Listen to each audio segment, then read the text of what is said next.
Salve saudara-saudariku yang terkasih, ketika saya mendampingi beberapa pasangan suami dan istri, seringkali saya mendapatkan kesaksian mereka bahwa mereka mengatakan, kami tidak bahagia pastor di dalam ikatan perkawinan kami.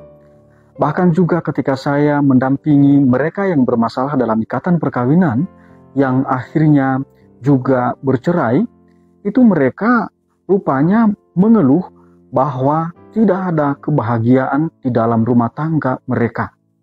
Saudara-saudariku yang terkasih, fakta-fakta ini menyedihkan sekali. Apalagi orang Katolik memutuskan untuk bercerai.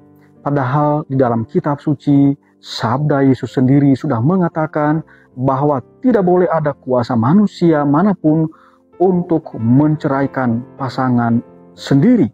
Tidak boleh. Ya, suami dan istri yang sudah dipersatukan oleh Allah di dalam ikatan perkawinan tidak boleh diceraikan oleh manusia. Nah, saudara-saudariku yang terkasih, persepsi berkaitan dengan kebahagiaan ini bisa meruntuhkan kesetiaan pasangan suami dan istri sendiri. Mengapa? Karena fokus mereka pada kebahagiaan. Padahal saudara-saudariku yang terkasih, kebahagiaan itu merupakan akibat atau dampak dari kesetiaan suami dan istri melaksanakan, memelihara tujuan perkawinan menurut gereja Katolik. Jadi dalam gereja Katolik, kebahagiaan itu bukan tujuan yang utama dan pertama. Kebahagiaan itu adalah dampak dari komitmen untuk memelihara tujuan perkawinan. Nah, saudara-saudara yang terkasih, apa sih tujuan perkawinan dalam ajaran gereja Katolik? Nah, saudara nanti silakan baca ya di dalam kitab hukum kanonik, kanon 1055. Dikatakan di sana bahwa ada 3 tujuan perkawinan, yaitu kebaikan suami dan istri. Ya, bukan kebahagiaan, tapi kebaikan suami dan istri.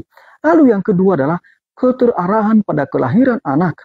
Lalu yang ketiga adalah pendidikan anak. Nah, saudara-saudari yang terkasih, apakah 3 tujuan perkawinan ini ada dasarnya dalam kitab suci? Tentu saja ada.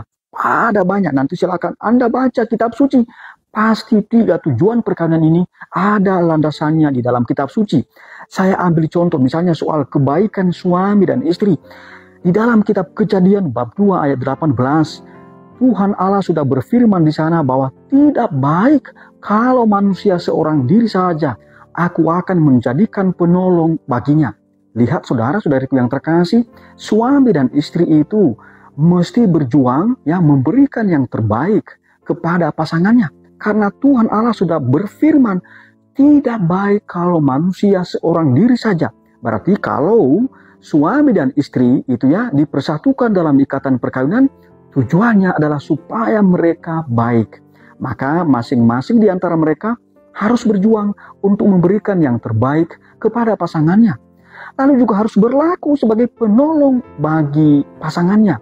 Jadi saya membayangkan begini, dan memang seperti beginilah yang harusnya diharapkan kepada pasangan suami dan istri. Dari hari ke hari, pasangan suami dan istri itu karena saling memberikan yang terbaik kepada masing-masing, maka mereka dari hari ke hari semakin lebih baik. Karakternya semakin baik, sikap hidupnya semakin baik, ketekunannya semakin baik, kedisiplinannya semakin baik, perjuangannya semakin baik, melaksanakan tanggung jawab juga semakin baik. Nah, ini yang harus diperjuangkan oleh suami dan istri. Dan kalau ini terlaksana, saudara-saudari yang terkasih, maka dampaknya apa? Kebahagiaan, sukacita, kesejahteraan. Nah, saudara-saudari yang terkasih, apakah kelahiran anak ada dasarnya dalam kitab suci? Ada, saudara-saudari yang terkasih. Kita ambil contoh misalnya di dalam kitab Kejadian bab 1 ayat 28. Tuhan Allah sudah berfirman, beranak cuculah, ya, berkembang banyaklah.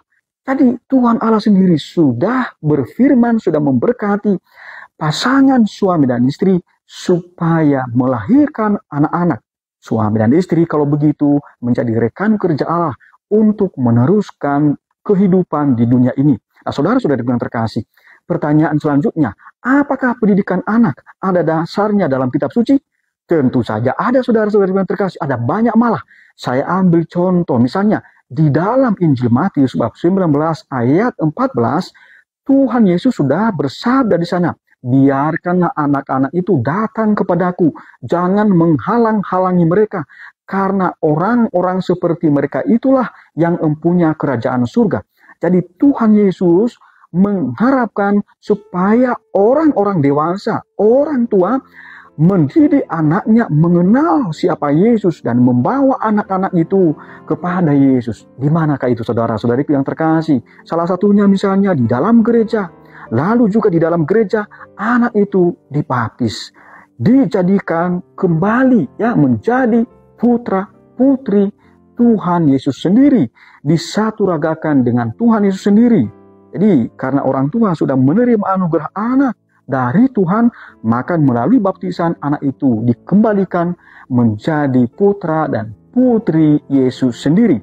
Saudara-saudariku yang terkasih, nanti silakan Anda juga baca kitab Amsal bab 29 ayat 17. Di sana sudah tertulis kurang lebih begini isinya. Didiklah anak-anakmu, maka akan memberikan ketentraman dan sukacita kepadamu.